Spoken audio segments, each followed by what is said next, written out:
the 1800s in Kenya, roles between men and women were clear-cut.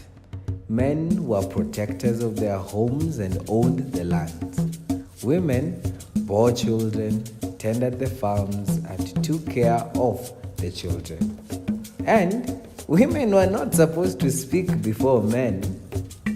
But there was one woman in the land of the Abagusii, also known as the Kisii people, who did not subscribe to this narrative. Her name was Mora Wanyiti. Mora was a prophetess and warrior, married to Ngiti, a local medical expert of repute. Mora was an activist, outspoken, and a very brave woman among the Abagusii community. She prophesied that the Abagusii, meaning Europeans, will settle in Kisii land and take people's cattle and land. Mora foretold that a local man by the name Umbati will betray the Abagusii. That is why there is a proverb among them. Shaga, Osire, Mbuna, Umbati, Asirete. Meaning, die the same way Umbati did. In 1907, a prophecy came true. The Abagusii were invincible in war. For many years, they terrorized the British colonialists as well as the surrounding communities, with frequent and successful raids. The British were starting to give up.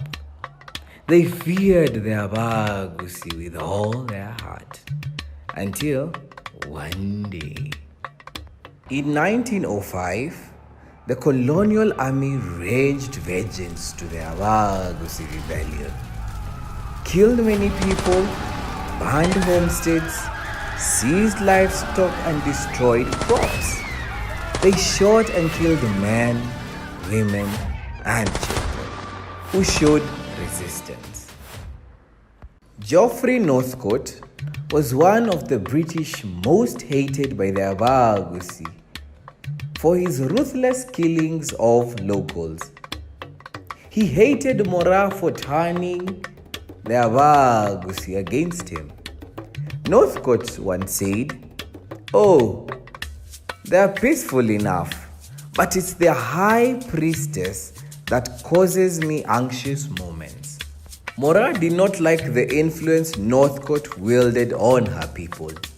She incited the entire community by telling them that Northcote was a sick man because only sick people were yellow or white in color. "We must defeat Northcote and his people," said Mora. Mora urged her nephew, Otenyo Nyamantere, one of the best warriors on the land, to lead an attack on Northcote. "Finish him, Otenyo," she said. Otenyo gathered the finest of the Abagusii warriors and went after the British, armed with only poisoned arrows and spears. He and his warriors lay an ambush on the British. Otenyo aimed his spear at Northcote and missed his heart by a whisker. On seeing this, Northcote men went undercover.